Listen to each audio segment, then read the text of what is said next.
Wow, didn't think of that one either. I wonder how many jobs I've lost because I didn't ask that one question. Wow, didn't think of that one either.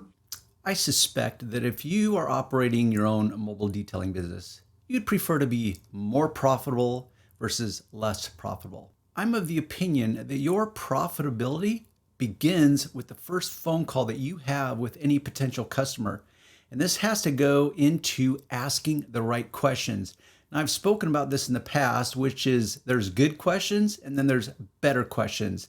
The goal, because one of the disadvantages, as I've said many times, of being a mobile detailer is that you don't get to see the vehicle in person when giving a price quote. You're always going to have to give a price quote to everyone, even with a person that has immense amounts of disposable income. They're still going to want to have a price. The only way you can actually deliver a price is by accurately assessing the vehicle over the phone, because you can't be in their person, by asking strategic questions. But you want to ask strategic questions so that you can get the information that you need so that you can create a high resolution mental picture of what you're doing. Why do you need that? Because you need to assess how much work in the form of time and effort it's going to take the car in its current condition and deliver it to meet the expectations of your customer. So this is why I say that your profitability starts with the questions that you're asking.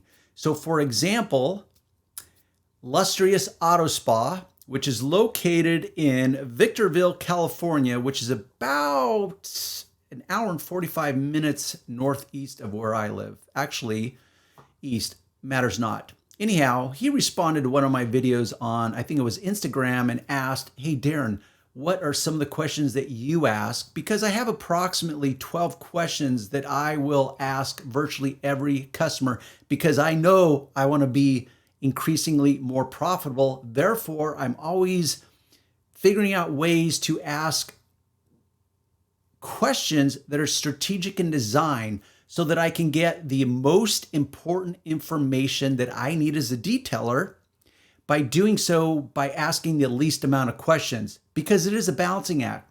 You don't want to overwhelm the potential customer with too many questions. And also, if you're a beginner, you're generally working with a certain degree of anxiety and fear and trepidation. And so you're going to play the timid role. It's like, oh, I don't want to upset this person by asking them too many questions, because what if I don't get their business? Because you kind of are operating in desperation mode as a beginner, right? You want business, which in many ways I could just come full circle in that moment and say, yeah, but you can get business all day long by making money, but not being profitable. I want you to be profitable.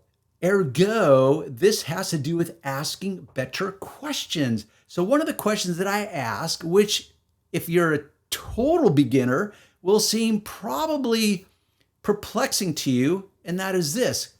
Okay, Johnny, potential customer that I have on the phone, why do you want to get your car detailed? Now, if you're a beginner, you're probably thinking, I would never ask that. The only reason someone's going to be calling me is because they have a dirty car. Duh. Of course they have a dirty car, Darren. Why do you think they would be calling you? I get it. A valid conclusion, but a superficial conclusion, which then kind of leads into a broader or a different topic, which has to do with being competitive. So let me set up a comparison here. We have two different groups of people, and this all has to do with their motivation for getting their car detailed, which is why they're calling you in the first place. I accept that these two groups of people, which I will break apart for you in a moment, have a dirty car. That's why they're calling you. But what is the reason? What is the motivators in getting their car detailed potentially by you? That changes everything. So for example, if you accept they have a dirty car, they want it cleaner. Well, why do they want it cleaner? What's the motivation? So you may not think about these things as a beginner. I know I didn't when I first started because I didn't have someone training me or mentoring me or tutoring me. None of that. I just had to figure it out on my own. And it took me quite a few years to figure this out. Hey, maybe not all people are motivated to get their car detailed for the same reasons. Well, what does that possibly have to do with being profitable and competitive? Well, I'm glad you asked, because it's this. So for example, there's at least 4 other occasions that I'm familiar with, or that I've had people call me about with regards to detailing their car. When I've asked, oh, why are you getting your car detailed? Oh, you know what? It's a lease return. The lease is up and I got to turn it in, and I don't want to get dinged for any extra money, Darren, so I need to get it detailed. Oh, okay. Never really thought about that.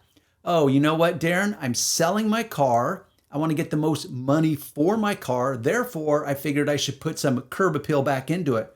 Oh, didn't think about that one either. Oh, hey, Darren, I'm trading my car in on a new car at the dealership, and I want to get the most money for my trade-in, so therefore I thought I would get it detailed. Oh, didn't think of that one either. Hey, Darren, I'm giving my car away to a family member, and it looks like a POS right now. It looks like the bottom of a garbage can, and I'm kind of embarrassed to give it to them. I thought I'd clean it up for them before I gave it to them.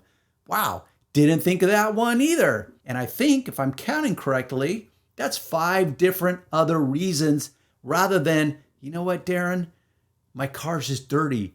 It's due for a detail. That's why I'm calling you, but I'm keeping my car. See, there is the difference. Okay, they're going to keep it, but the emotional attachment's not the same as a person, for example, that is operating under the normal context of wanting detailing services, which is, it's my car, it's dirty, therefore I need to find a detailer to detail it. Now let's create the contrast versus the other, or the first 4 examples I gave you, which is a lease return, I'm trading it in for a newer car, I'm selling my car, I'm gifting my car away.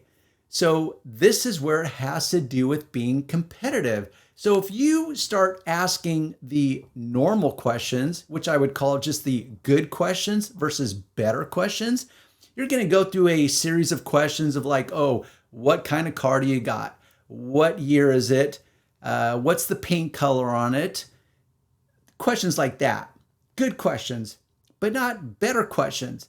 Because if this person doesn't think about it, and this goes into that disconnect that I say people have when it comes to detailers, there is a massive disconnect. People don't understand what goes into detailing. All they understand is what they want. They want a clean, detailed car. They can recognize that. What they can't recognize, what they can't understand, is how much work and effort goes into it on your part as a detailer in order to deliver upon their expectations.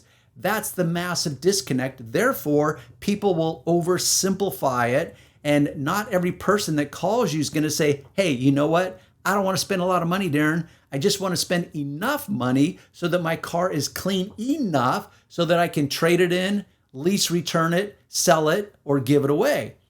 Big difference. Therefore, if you're quoting it under the context because you assume that everyone that calls you is calling to have their own personal car detailed that they plan on keeping moving forward, if you assume that, then you're shooting yourself in the foot, and you are possibly missing out on the ability to be more profitable and to be more competitive. Because let's say they bounce off the phone from you, you delivered them a price which is like, oh, I'll charge you $350. And they're like, whoa, that's a lot of money. I'm giving my car away. And this is their mental dialogue, and they're not telling you this. It's like, okay, now they leave you and they go to the next detail and they say, hey, I was just on the phone with a guy, he quoted me $350.